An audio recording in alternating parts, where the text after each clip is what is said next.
Halo semua, selamat berjumpa dengan saya Basuki.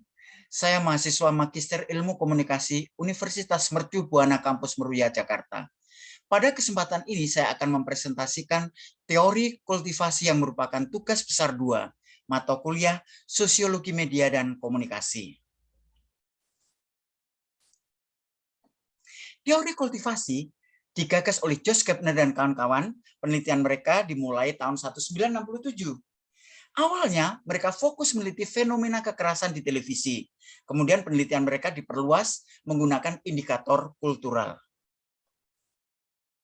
Konsep kultivasi sendiri adalah untuk mendeskripsikan pengaruh menonton televisi terhadap konsep realitas sosial. Mengapa mereka memilih televisi sebagai objek kajiannya? Karena televisi memiliki 3 karakter unik. Yang pertama, televisi sudah menyebar luas. Yang kedua, mudah diakses tanpa keahlian. Yang ketiga adalah sangat koheren. Josh Gardner dan kawan-kawan membagi tipe penonton menjadi 2. Light viewers atau penonton ringan dan heavy viewers penonton berat.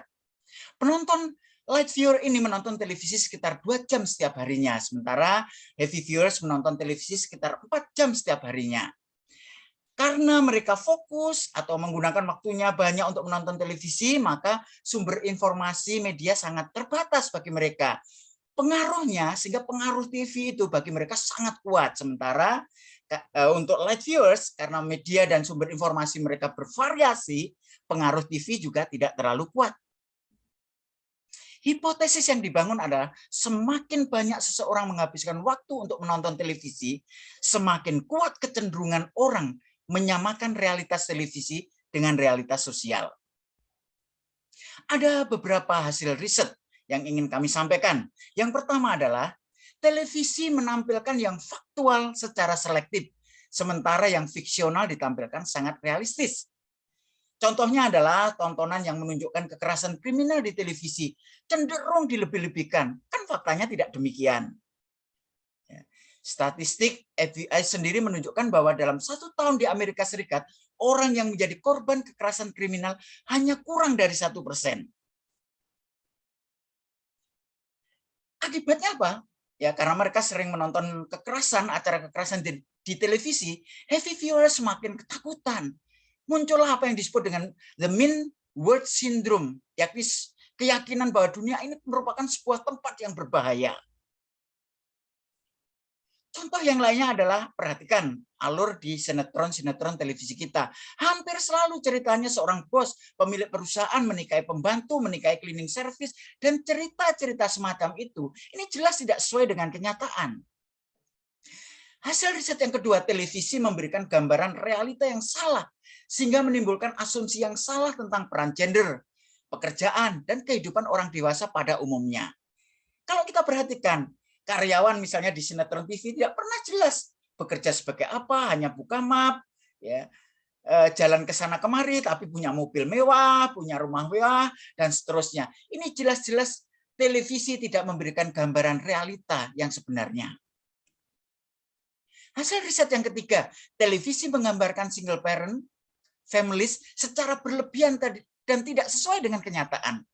Orang tua tunggal selalu digambarkan sebagai duda kaya, tinggal di rumah mewah, memiliki pembantu, dan punya banyak waktu luang. Hasil riset yang keempat, teori kultivasi juga digunakan untuk melihat bagaimana televisi menyampaikan isu mengenai lingkungan. Heavy viewers cenderung tidak memiliki perhatian terhadap isu-isu lingkungan dan ilmu pengetahuan. Yang kelima, televisi menggambarkan dunia yang homogen. Ingat, riset ini dilakukan sekitar 1967. Saat itu memang ya kondisinya memang seperti itu, tapi saat ini channel televisi di Amerika Serikat sudah tidak seperti itu. CBS misalnya bahkan mengharuskan memakai 50% talent atau aktor yang tidak berkulit putih untuk menunjukkan keragaman. Ya, ini beritanya di CNBC ya. Oke, bisa dilihat. Hasil riset yang keenam, konten televisi jarang berbicara tentang preferensi politik. Kebijakan ini berpengaruh kepada heavy viewers. Mereka lebih memilih melabeli diri sebagai moderat daripada liberal atau konservatif. Dan terakhir, riset kultivasi menunjukkan bahwa pesan-pesan yang disampaikan di televisi mempengaruhi nilai-nilai tradisional dan ini menimbulkan masalah. Dulu, preferensi diperoleh dari sumber-sumber primer, misalnya pemimpin agama, tetua adat, orang tua, guru, dan lain-lain. Sekarang, peran sumber primer itu digantikan oleh televisi. Ya. Contoh ini perhatikan, kalau dulu orang yang ketahuan selingkuh akan merasa malu. Sekarang topik perselingkuhan, pelakor, merusak rumah tangga orang, bahkan menjadi konten sinetron atau reality show. Ya. Yang terakhir adalah hasil riset kultivasi di abad ke-21. Di abad ke-21, ya, perkembangan teknologi akan mempengaruhi penonton. Yang kedua adalah penonton memiliki sense of power untuk menentukan apa yang ditonton. Berikutnya, perkembangan internet dan komputer akan mengancam kejayaan media tradisional. Namun demikian, ya, betapapun beragamnya pilihan channel tontonan, pesan dalam tayangan tersebut tetap mempengaruhi penonton. Terima kasih sudah memperhatikan presentasi saya. Sampai jumpa di lain kesempatan.